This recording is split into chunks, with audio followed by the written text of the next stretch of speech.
দেখো ফুলের গাছগুলো কি সুন্দর লাগছে না, মাঝখানে এত সুন্দর ফুলের গাছ আর কি সুন্দর করে ফুলটাকে সাজিয়েছে। মানে সবুজটা খুব দরকার। এটা হচ্ছে আমার মেয়ের স্কুল, আমার একটু দরকার, আজকে আমার মেয়ের স্কুলে এসেছিলাম। এই স্কুলে আমার মেয়ে পড়ে, এটা দুর্গাপুরে অবস্থিত স্কুলটি, সেন্ট মাইকেল স্কুল, ঠিক আছে। তো এটা হচ্ছে যে স্কুল ক্যাম্পাসটা, এই যে স্কুলের বাস দাঁড়িয়ে আছে, মানে আরও গাড়ি সারি দাঁড়িয়ে আছে, যারা গাড়িতে করে আসে আর কি, বেশিরভাগই গাড়িতে করে আসে। তো অনেক দূর থেকে, পানাগড় থেকেও আসে অনেকে এই স্কুলে আর কি। তো দেখো এই স্কুল, এটা আর কি চার্চ স্কুল। তো welcome back to my channel Tanu mixing ব্লগে সকলকে স্বাগত। সামনে তো পুজো প্রায় চলেই এলো।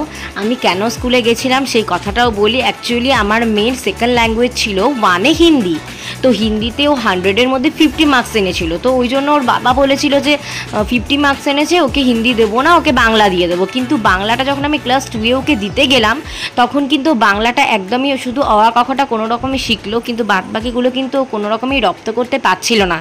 তো বাধ্য হয়ে ওকে আবার সেই হিন্দিতে আমি ব্যাক করালাম। তো যাই হোক, সেই কারণে আমি স্কুলে গেছিলাম অ্যাপ্লিকেশান দিতে হেড ম্যামের কাছে, যে ওকে হিন্দিটা দেওয়ার জন্য। তো হিন্দিটাও খুব ভালোবাসে আর কি পড়তে আর কি, মোটামুটি রেজাল্ট করেছিল। তো এবারে ওখান থেকে হয়তো আস্তে আস্তে একটু একটু করে রেজাল্ট হবে। তো যাই হোক, প্রথম থেকে তো বাচ্চাকে অত প্রেশার দেওয়া ঠিক না। তো যেহেতু আজকে আমি সকালে উঠে চান ঠান করে, আমার বর তো পুজো দিয়ে দেয়, সব কিছু করে আমরা যেহেতু আজকে স্কুলের দিকে রওনা দিয়েছিলাম, সেহেতু আজকে বেশি সকালবেলা একটু রুটি আলুর তরকারি আমার বরকে করে দিলাম, ওটা খেয়েও অফিসে চলে যায়। তো তারপরে আমি এখন আর কি দুপুরে রান্নাটা করব। আজকে টোটালি নিরামিষ রান্না করব, কেন কালকে প্রচণ্ড মাংস খাওয়া হয়েছে, সকালেও মাংস বিকেলেও মাংস খাওয়া হয়েছে বলে আজকে টোটাল নিরামিষ রান্না করবো। একটু সোয়াবিন আলুর তরকারি আর ভাত আর ডাল বাস এইটুকুই করে রেখে দেবো। তারপরে সোয়াবিন আলুর তরকারি দুবেলা করে রেখে দেবো, ব্যাস, আর কিছু করার নেই। তো যাই হোক, তোমরা দেখতে থাকো, সঙ্গে থাকো। তো আমার এইভাবেই অ্যাকচুয়ালি জীবনটা কাটে। তার কারণ হচ্ছে আমি যেহেতু আমার একটাই মেয়ে, সেহেতু আমাকে বাপের বাড়িও যেতে হয়। আর শ্বশুর বাড়িতে যেহেতু আমি একটাই বউ, তো আমার যেহেতু শ্বশুর শাশুড়ি সবাই মারা গেলেন, তো সে শ্বশুর বাড়ি পিছু টান বলতে গেলে সেরকম আমার চলেই গেছে। তো যাই হোক, এখন আর ওই দিকে আর খুব একটা যাওয়া হয় না। ওই মাঝে মাঝে যদি যাই তো কোনো সময় গেলাম, এরকম আর কি। তো আর বাইরে যে খুব একটা ঘুরতে যেতে পারি সেটা করতে পারি না। তার কারণ হচ্ছে, তার অনেকই কারণ আছে। তার কারণ হচ্ছে ফ্ল্যাটটা আমাদেরকে নিজেদেরকে কিনতে হয়েছে, ফ্ল্যাটে ফার্নিচার সমস্ত কিছু করতে হয়েছে।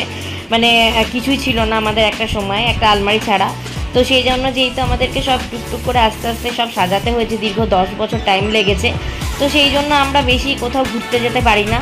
তো সেই জন্যই আর কি এখন এই ঘোরা বেড়ানোটা একটু বন্ধ রাখা আছে আর কি। আপনাদের যদি আশীর্বাদ থাকে, আপনারা যদি আশীর্বাদ করেন, তাহলে নিশ্চয়ই একদিন আমরাও ঘুরতে যেতে পারবো। তখন নিশ্চয়ই তোমাদের সাথে সেই ঘুরতে যাওয়ার আগের ব্লগগুলো দেখাবো। আগে খুব ঘুরতে যেতাম, কিন্তু এখন আর ঘুরতে যাওয়া একদমই হয়ে ওঠে না। কেন, ঘুরতে গেলে ধরুন সব জায়গাতেই তো ধরুন পয়সার ব্যাপারটা থাকে। আর ওই যে ঘুরতে যাব যেমন তেমন করে যাবো, যেমন তেমন করে থাকলাম, যেমন তেমন ট্রেনে গেলাম, ওরকম করে আমি একদম যেতে পারি না। গেলে ভালোভাবেই যাব, আর না গেলে যাব না, এরকম হচ্ছে একটা ব্যাপার আর কি। তো যাই হোক, তোমাদের সাথে অনেক গল্প শেয়ার করে ফেললাম। তো পুজোতে কার কটা জামা হলো সেটা তো কমেন্টে জানতে পারলাম না। তো বন্ধুরা, আমার তো এখনও জামা কাপড় এবছর তো কিনতে নেই বলে সেরকম জামা কি হয়নি। তাও 7-8টা শাড়ি আমার নতুন ছিল, তো সেইগুলোই আর কি আগে থেকেই কেনা ছিল, সেগুলো আমার পরা হয়নি, তো সেইগুলোই পরে নেবো। তো আর কিছু সেরকম আমি কিছু কিনিনি পুজোতে। তো তোমরা সেই জন্য পুজোর ব্লগটা তোমাদের অবশ্যই দেখতে হবে। আমি প্যান্ডেল হপিং করবো, সবটাই তোমাদের সাথে শেয়ার করব। এখন সত্যি কথা বলতে আজকে মনে হচ্ছে যে না, আর কদিন, আর 10-12 দিন 15 দিন পরেই পুজো, মানে ভাবাই যাচ্ছে না। কিন্তু বাইরের ওয়েদারটা এত বৃষ্টি ভেজা ওয়েদার হয়ে আছে না, মনে হচ্ছে যে মানে বর্ষাকাল আর কি, বর্ষাকালই তো, মানে বৃষ্টি জল এইটা একটু সমস্যা হচ্ছে। আর বাদবাকি সবটা মিলিয়ে এমনি ঠিকঠাকই আছে। তো যাই হোক, এবার একটু সয়াবিন আলুর তরকারি করে নিচ্ছি, আর ডালের একটু ফোড়ন দিয়ে দিচ্ছি, সর্ষে ফোড়ন দিয়ে দিই ডালে, তাহলে সর্ষে ফোড়ন দিলে ডালটা খুব সুন্দর খেতে হয়।